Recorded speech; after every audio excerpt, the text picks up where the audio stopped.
Estamos aqui diretamente da Escola Ministerial Antioquia para fazer uma entrevista com a missionária Alessandra. Ela vai contar um pouco para a gente da história dela, da importância do preparo, o que ela faz.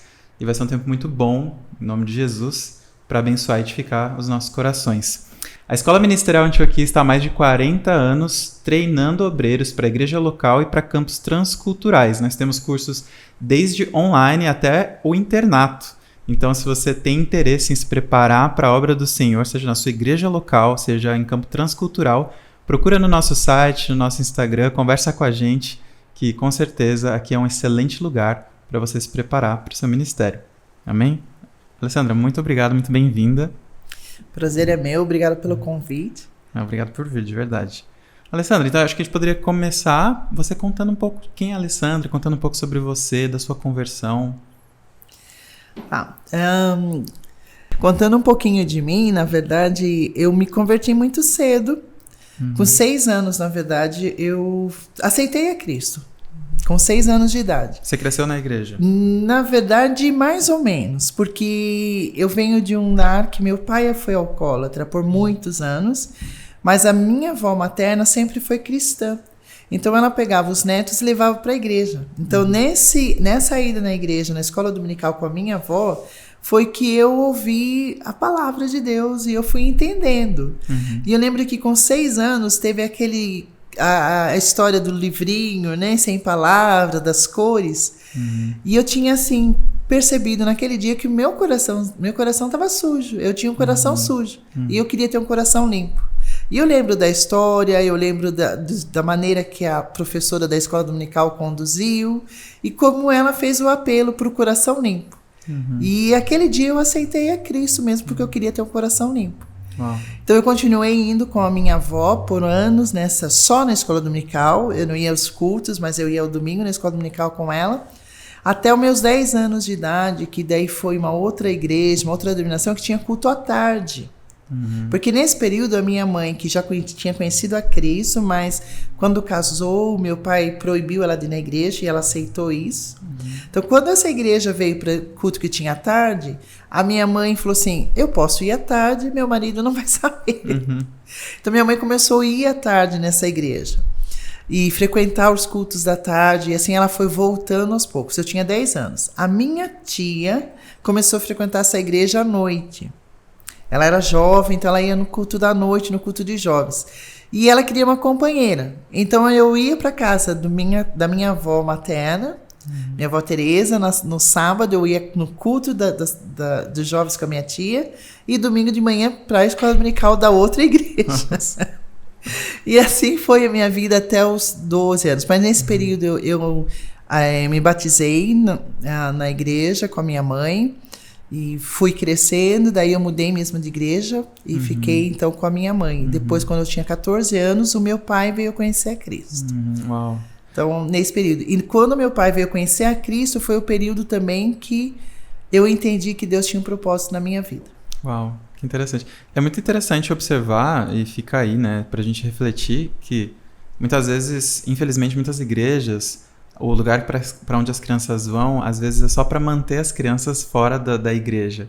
Mas ali foi feito realmente um trabalho de evangelismo, né? A professora estava falando do coração, da necessidade de aceitar a Cristo, de entender que se precisa de salvação. E uma criança foi alcançada e hoje é missionária, né? Então, que interessante, que importante isso, né? Esse trabalho de alcançar o coração da criança. E qual foi o momento que você entendeu que você tinha um chamado missionário? E depois também já, eu acho que aí na história você poderia contar que momento você entendeu não só que tinha o chamado missionário, mas que precisava se preparar para fazer missões? Então, com 14 anos, a minha igreja local recebeu uma equipe de missionários. Na verdade, era uma equipe de jovens e crianças que vieram evangelizar. De uma outra organização, eles tinham esse trabalho de o que a Antioquia chama de curto prazo, projeto férias. Então, eles foram fazer na minha cidade. E a minha mãe, ela foi ajudar a fazer comida, foi cozinhar mesmo para eles. E por ela estar lá, então eu ia todos os dias, participava dos devocionais com eles, porque eu sempre fui assim, muito me convidando, né? E eu participava dos devocionais e eu via o que eles faziam. Eles iam para o evangelismo de rua, eles visitavam presídios. E numa dessas visitas eles falaram, você quer participar? E eu falei, quero. E eu comecei a participar com eles ali, né? E nesse período, então, um dia, quase no final desse grupo, a minha mãe convidou uns 3 líderes para ir para nossa casa tomar um café da tarde. E ali naquela conversa de mesa e ouvindo tudo, eles contando as histórias pessoais deles, como eles tinham descoberto o ministério e tudo mais, eu simplesmente tive um desejo no meu coração e eu disse isso para eles. Falei assim, olha, sabe o que eu quero? Quero ser que nem vocês. E aí uma das missionárias que estava lá, eu lembro o nome dela, mas nunca mais tive contato, que chamava Vanessa, eu lembro disso, ela disse assim, olha, o que você está falando é a vontade de Deus para sua vida. Não foi nada assim, estrondo, nem nada, mas aquilo eu guardei no meu coração, que era a vontade de Deus para minha vida. Então eu tinha 14 anos. Claro que eu fui fazendo outras coisas, claro que eu fui crescendo e esquecendo do chamado missionário, mas eu sempre fui envolvida com a igreja local, com o ministério, com criança, com adolescente, com jovens, sempre esses ministérios, com o ministério nas casas que minha igreja tinha, né? E a gente sempre foi fazendo isso. Até que com 21 anos, um dia eu fui numa conferência que estava o Carlos Mas, que foi diretor daqui da Missão Antioquia há muito tempo atrás, e o Carlos Mas e um outro missionário também estava lá, que estava no mundo, no norte da África, no país onde eu vivo hoje, e eles estavam lá nessa conferência na cidade de Sorocaba. E eu ouvi, então, falar, e eu fui junto com outros amigos, que era mais para conhecer, era mais uma conferência, era mais um evento. E quando ele estava falando, o Senhor me lembrou, quando eu tinha 14 anos, e do que eu tinha dito para ele, que era isso que eu queria ser. E ali foi aquela briga de entrega, sabe? Porque daí eu falava assim, não, eu vou ficar aqui na igreja mesmo, tem muita coisa para fazer. Agora eu já entendo o que é ser missões, ser missionário. Agora eu já entendo as renúncias que precisam ter, essas coisas todas. Então eu fiquei meio resistente naquele primeiro dia de conferência. Mas eu tive a oportunidade de conversar com o Carlos Mas, depois com o outro missionário. E eu saí dali dizendo assim, eu quero ir. Uau. E aí eu conversei com meu pastor e ele falou assim, já que você quer ser missionário, você precisa de treinamento.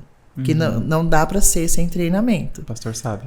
E isso foi, eu tinha 21, daí levaram 2 anos nessa busca, nesse preparo. Tá bom, agora eu quero ser quando vai ser, o que eu vou fazer. E tudo mais. Mas nesses 2 anos, eu lembro que eu vim para a Missão Antioquia em 93, que eles tiveram o primeiro curso sobre islamismo. E eles trouxeram um líder do mundo árabe para falar no Brasil sobre islamismo. O pastor Silas estava começando a escrever o livro dele, aquela questão toda.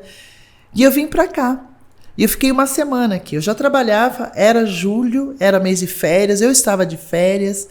Então eu vim para cá porque eu peguei o contato com o Carlos Mas sobre Antioquia, então eu comecei a receber as cartas por 2 anos e acompanhar as histórias dos missionários e tudo mais. Mas assim, eu vou, mas não sei quando. Eu vou, mas não sei como. E para onde você já sabia? Não, também não. Só sabia que eu ia. Mas assim, para onde, como, não. Quando eu vim para o curso sobre islamismo, especificamente, foi ali que eu falei, tá bom, eu vou para o mundo muçulmano. Uau. Onde é esse mundo muçulmano eu não sei, mas é isso que eu quero. Isso foi julho de 93. Então, voltei para a igreja, conversei com a minha liderança nesse período, a minha pastora, e falei, como que a gente faz? E ela falou, então escolhe onde você vai estudar, veja o que você vai fazer e a gente volta a conversar. Então, daí em fevereiro eu estava sendo aluna daqui. Eu vim para cá. Eu escolhi aqui, primeiro porque acho que foi a primeira agência que eu conheci por causa do Carlos Mas e o outro missionário. Eu visitei outros lugares, eu conheci outras escolas, porque já tinha um casal da minha igreja que já estava em outro seminário. Mas o diferencial daqui na época, isso 94, para mim foi o ponto forte a oração. Porque quando eu vim aqui naquele 93, tinha sala de oração e tudo mais, e o pessoal ia orar, e eu falava assim, meu Deus, eu acho que eu não consigo orar assim. Uhum. Eu falei assim, eu acho que eu nem sei orar 1 hora. Sabe, assim, direto, sabe aquela coisa assim? Imagine, tinha como que chamava? VBO? O VBO, né? A gente ficava, não, tinha aquele dia que a gente ficava o dia todo, plantão de oração.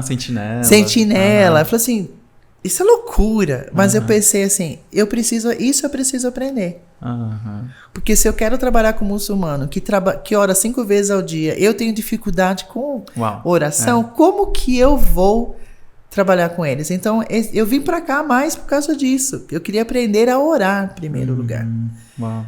Então, assim, a minha escolha foi porque meu pastor falou que eu deveria ter um preparo.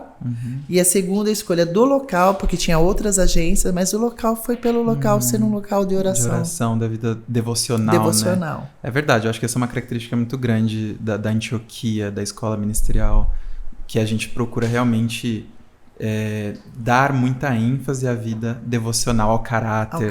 A disciplinas espirituais, né? Isso tem que ser o alicerce, realmente, né? Da vida ministerial, né? E você está há mais de 14 anos, né? No campo, é isso? Num único país eu fiquei 14 anos. O meu último país foram 14 anos. Mas desde 94 que eu vim para cá, eu tive uma história, né? Começou aqui como aluna, me formei no teologia, fiz o curso de preparo do CPM e acabei ficando, conduzindo várias coisas, indo e vindo de países, fazendo um monte de coisas com a Antioquia. Certo. Mas o último país foram 14 anos. 14 anos, né? Então, para permanecer 14 anos num país e que tem um ministério frutífero, realmente, tipo, base é oração, é vida com Deus, com certeza. E tem alguma história, Alessandra, ou situações que você percebe que são melhores resolvidas, ou alguma situação específica que você viveu no campo, uma situação difícil, que você percebeu que o treinamento te instruiu ou te deu as ferramentas para lidar com aquilo? Eu acho que tiveram várias situações, que algumas situações me lembravam assim, um professor já falou sobre isso. Eu acho que, assim, dentro do curso de preparo missionário, além dessa vida com Deus, o cuidar de si mesmo, cuidar da sua base, do ensino, né? Cuidar de si mesmo, cuidar do ensino, essa questão de zelar pela presença, pela sua vida devocional, que eu aprendi aqui muito, que não é que não tenha na igreja, mas a intensidade do campo é diferente. Pela Antioquia ter vários missionários na época que eu estava no mundo muçulmano, eles vinham para cá e falavam com a gente a realidade, contavam suas histórias, chorávamos juntos, as cartas de oração, elas realmente, quando eu estava no campo, elas fizeram diferença. Porque eu sempre tinha assim, eu já ouvi isso, alguém já passou por isso. Parte teológica, claro que me ajudou muito, mas uma coisa assim que, na parte do CPM, eu lembro uma professora de antropologia, ela falava assim, você tem que estar resolvido em algumas áreas da sua vida, porque isso vai acontecer no campo e vem. Não tinha nada a ver com antropologia, tinha a ver mais com emocionais, história de vida. E eu sei que eu fui no campo não com tudo resolvido, mas com muita parte resolvida, porque aqui me deu essa plataforma para resolver, esse cuidado, a psicóloga, o pastor, o aconselhamento, então, e a oração. Então me deram essa plataforma que me ajudou bastante. Em algumas questões que eu resolvi não entrar, em às vezes conversas, porque eu já também tinha ouvido ou lido alguma coisa que eram conversas que não valiam a pena, mas foi dentro do seminário, foi dentro de ouvir no CPM, de estar perto de outras pessoas, que saber quais as conversas que você vale a pena. Então isso, o treinamento me trouxe. Pensar quando eu estava em choque cultural que era normal, acho que saber as etapas, você está nessa etapa, essa etapa vai chegar com esses sentimentos, com esses pensamentos, quais são os recursos que você tem que procurar. Então, acho que todo esse aprendizado me ajudou muito a permanecer 14 anos num campo fechado. Então, assim, a criar e a conquistar coisas ali. Então, eu acho que eu sou grata a Deus em muita coisa que eu aprendi. Eu acho que parte do que, não vou falar que foi básico, mas foi uma plataforma para eu crescer mais. Então, para abrir minha mente, na parte teológica, por estar num país onde tem uma tradição teológica muito rica, antiga e rica, né, da primitiva, ver coisas em loco, em foco, sentar com diferentes pensamentos teológicos. Eu tive essa oportunidade de sentar e ouvir com diferentes pensamentos teológicos, pensamentos orientais, pensamentos do Oriente mesmo, como que eles viam aquilo, como que essas diferenças. Por ter a base aqui no Brasil, me ajudou muito, a base teológica, porque era base mesmo.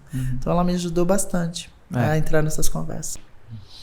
Eu acho que só para as pessoas entenderem um pouco, a gente não menciona o país que a Alessandra trabalhou por esses 14 anos por segurança, né? Então, são países fechados, é um país fechado, enfim, num contexto fechado. Então, por isso a gente não fala, por proteção mesmo, por segurança. Mas e hoje, Alessandra, assim, o que você faz? Porque eu acho interessante, eu acho que muitas vezes as pessoas entendem que fazer missões é necessariamente evangelizar, né? Tá o dia inteiro evangelizando, fazer programas de evangelização, e se trata disso. E, na verdade, missões é muito mais abrangente, né? Missões é algo...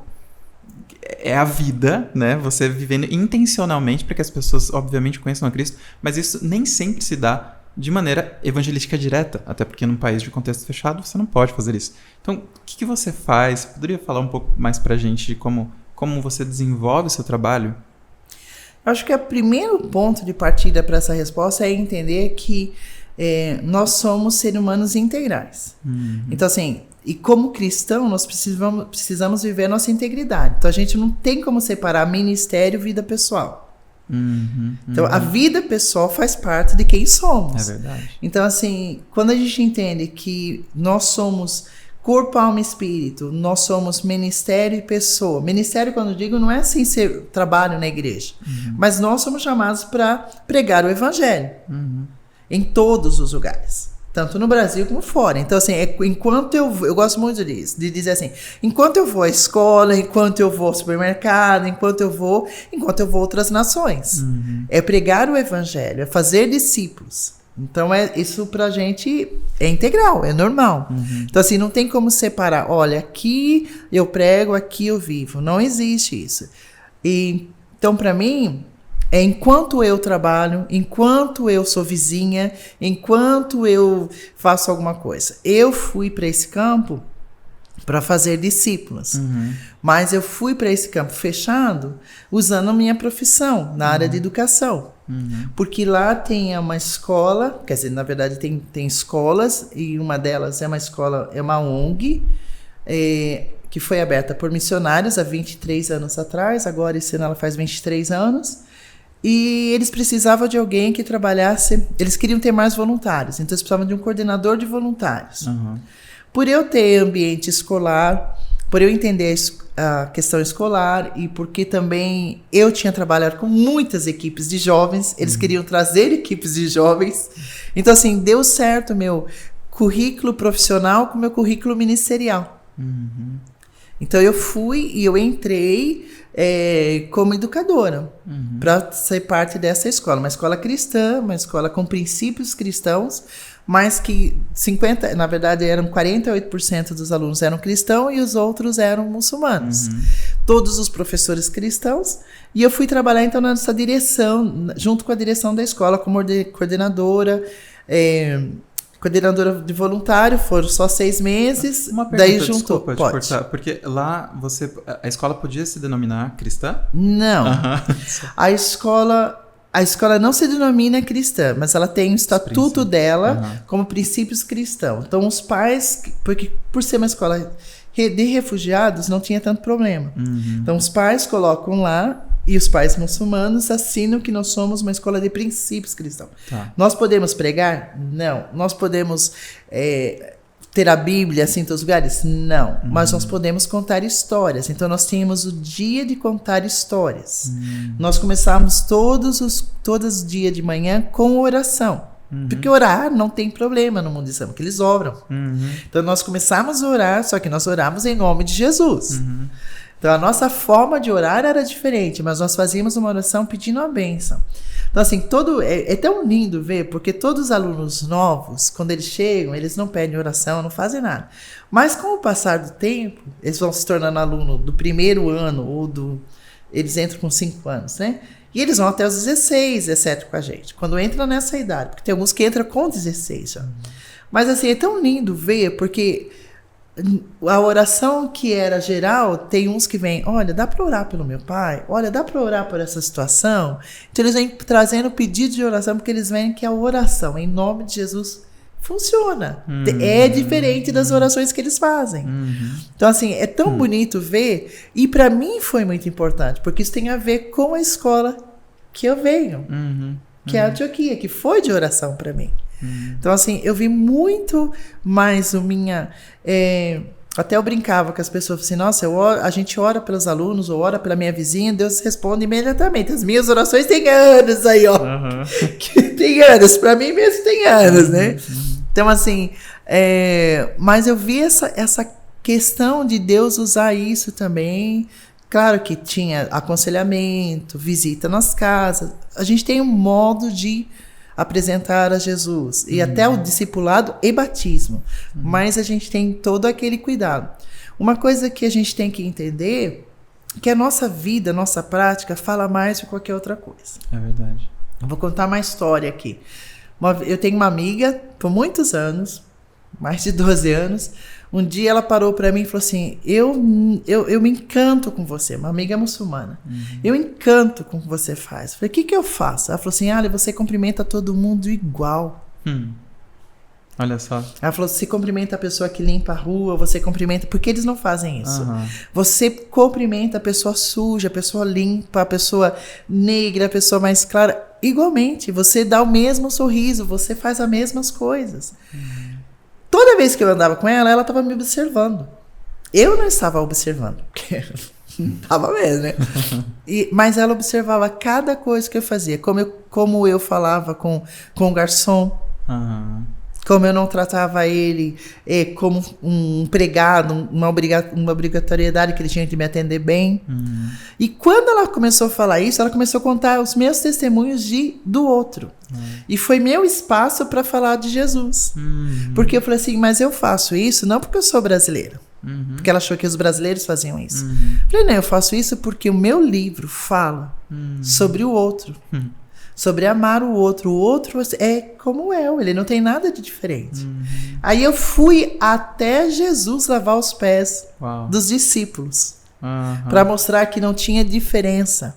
Numa contexto cultural que tem diferença. Claro. E assim, eu lembro que essa tarde que a gente passou tomando café, que eu tomei quase 2, 3 xícaras de café naquele dia, foi contando essa parte do outro, o que é o outro. E aquilo começou a mudar a visão dela sobre cristianismo. E ela começou a ver diferença entre o cristianismo e a religião dela, entre a cultura dela. Então, assim, é assim que a gente prega. É verdade. Uau, que lindo. Como o cristianismo atrai, né? Como ele chama atenção, como ele é diferente. É impressionante mesmo. Muito, muito legal, muito bonito. E o que você diria, Alessandra, para alguém que sente que tem chamado missionário, né? Aqui a gente tem a conferência missionária todos os anos, né, em novembro, e a gente vê muitas pessoas que elas levantam a mão em algum apelo, elas procuram para saber mais informações, mas são pessoas que realmente não sabem. Eu não sei o que fazer, né? Eu quero fazer missões, tenho chamado, mas não sei o que fazer. O que você diria para alguém que sente esse chamado e não sabe dar um passo? Que passo dar? O que você diria? Qual o primeiro passo? Essa é uma pergunta que fazem para mim em todo lugar que eu vou. Eu acho que os primeiros passos são essa certeza com Deus, mas é procurar alguém que está envolvido.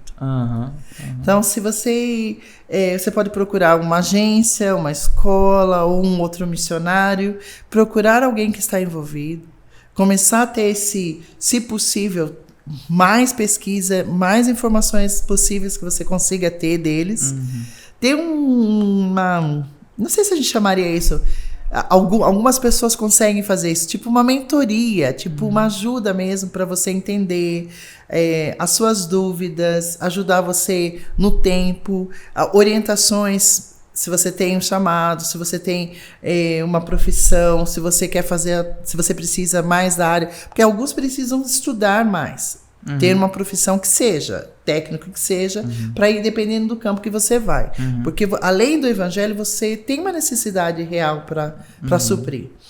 Outros já têm isso, mas não têm nenhuma base teológica. Outros já estão prontos, mas precisam de outras coisas. Então, eu acho que as escolas de missões ajudam muito, tá em contato. E acho que tem várias, e a pessoa daí descobre o que encaixa mais com o que ela tem, até ela descobrir mesmo o que ela quer fazer.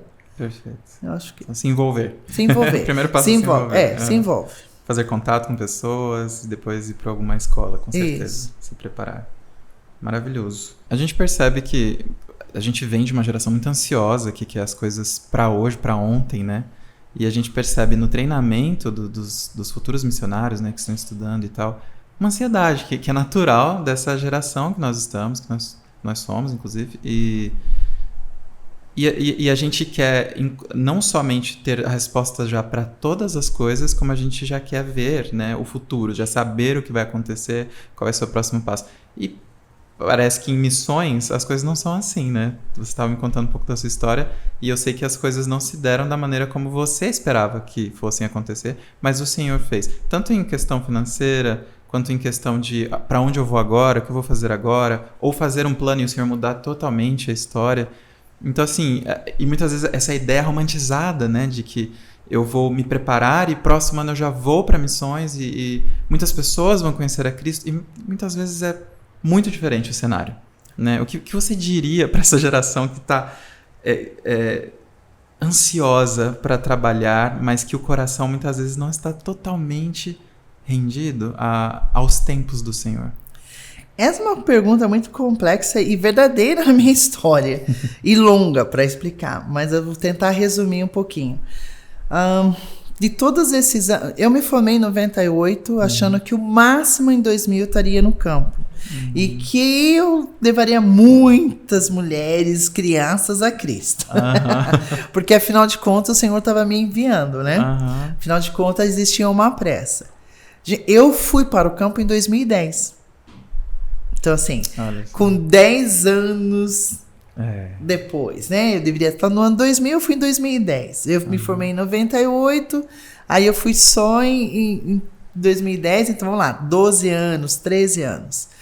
Esse processo todo meu no Brasil foi um processo de não deixar de fazer missões. O Senhor foi me colocando em outras áreas, um aprendizado, mais ferramenta. Hoje eu entendo, não na época. Mas eu tive acho que 2 momentos, ou mais de 2, mas eu lembro de 2 agora. Foi um que uma vez eu estava falando com Deus assim sobre eu tô aqui, as pessoas estão indo pro inferno e não sei o quê, e o Senhor e Deus falou assim no meu coração assim: você acha que eu não sei disso? Você acha que eu não sei o nome dessas pessoas? Você acha que eu não sei os fios de cabelo que elas têm? E ali naquele momento Deus falou comigo: eu me preocupo mais com elas do que você. Uau. Então, você não vem de você ir ou não ir. Eu só quero saber se você é fiel.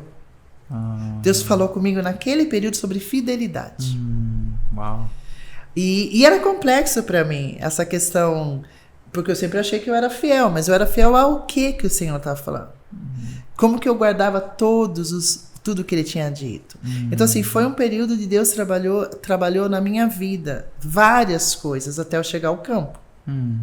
Mas eu digo para você assim, que daí teve outras coisas sobre ansiedade, lançar sobre ele.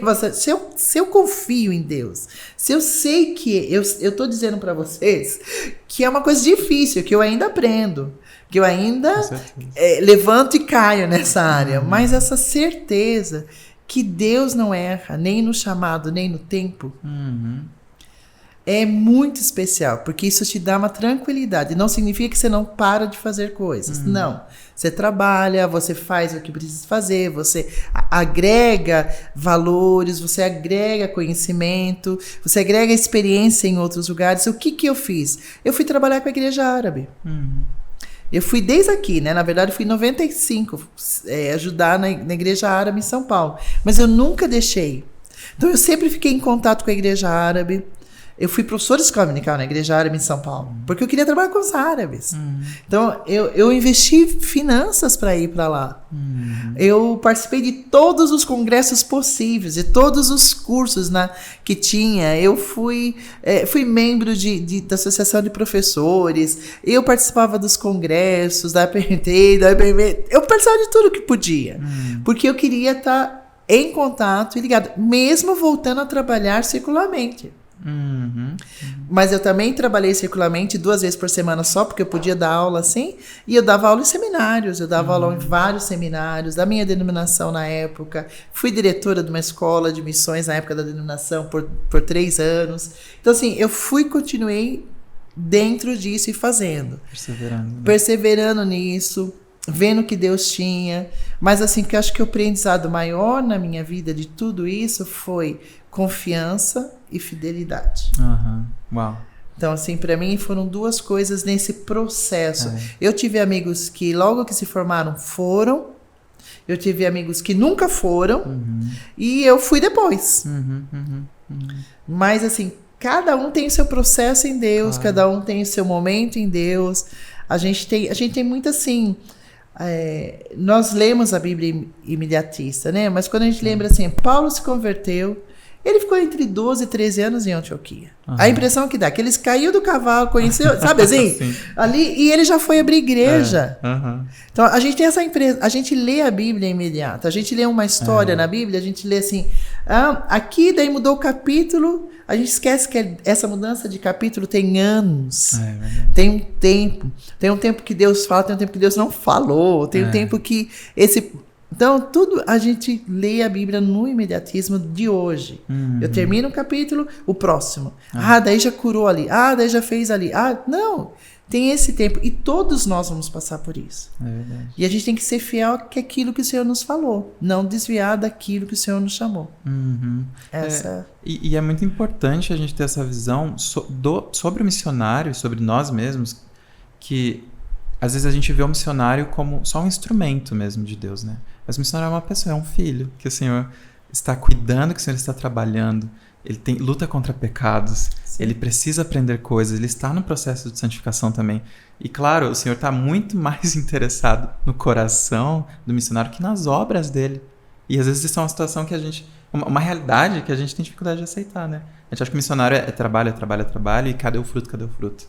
Mas o missionário é um cristão, assim como todos os outros que não vão para o campo, por exemplo, mas que estão num processo de conhecer mais o Senhor e se parecer mais com Cristo.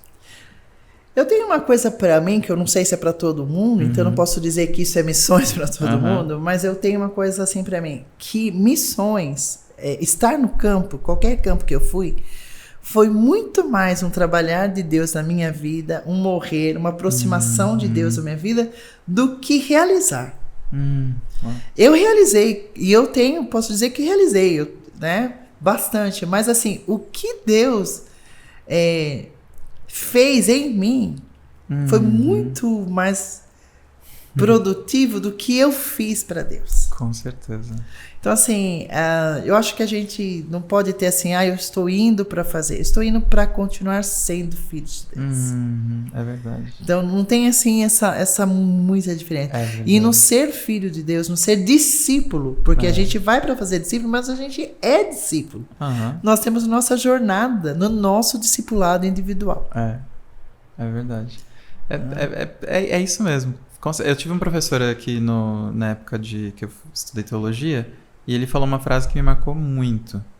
Ele falou assim que o Senhor não te chama para o sucesso, Ele te chama para a fidelidade, como você falou, né? E é exatamente isso, porque muitas vezes a gente acha que vai ter um ministério assim, nossa, eu vou chegar e vou ser um grande missionário e tal, e o Senhor não chama a gente para isso, o Senhor chama a gente para conhecê-lo, para amá-lo, né? Ele não é o meio pelo qual nós chegamos, aos planos que nós temos. Ele é a finalidade, né? Deve ser o nosso objetivo, conhecê-lo, amá-lo, né? E que ele seja conhecido através de nós, é consequência, né? É verdade. Maravilhoso. Muito obrigado, de verdade, pelo seu tempo. E espero que essa conversa tenha te trazido respostas e tocado no seu coração. Missões é para todo mundo, todos somos chamados a ser missionários, e você é missionário na sua casa, né? Com seu cônjuge, com sua esposa, com seu marido, no seu trabalho, na escola, na universidade, onde você estiver. Onde tem alguém que não conhece o Senhor, é um campo. E se você tem contato com essa pessoa, procure uma maneira de falar de Jesus, demonstrar Jesus para ela, né? Muito obrigado, Alessandra. Prazer. Espero realmente que tenha ajudado. E foi bom para mim poder lembrar como que foi esse tempo aqui no Vale, na Missão Antioquia e no Vale da Bênção na minha vida. Amém. Prazer, de verdade. E você que tem interesse, então, de fazer missões, de estudar, de se preparar, como a gente viu que é tão importante, entre em contato com a gente. Vai ser um prazer mentorear, ajudar você, orientar você, explicar para você os nossos cursos, como funciona a Escola Ministerial Antioquia. Deus abençoe.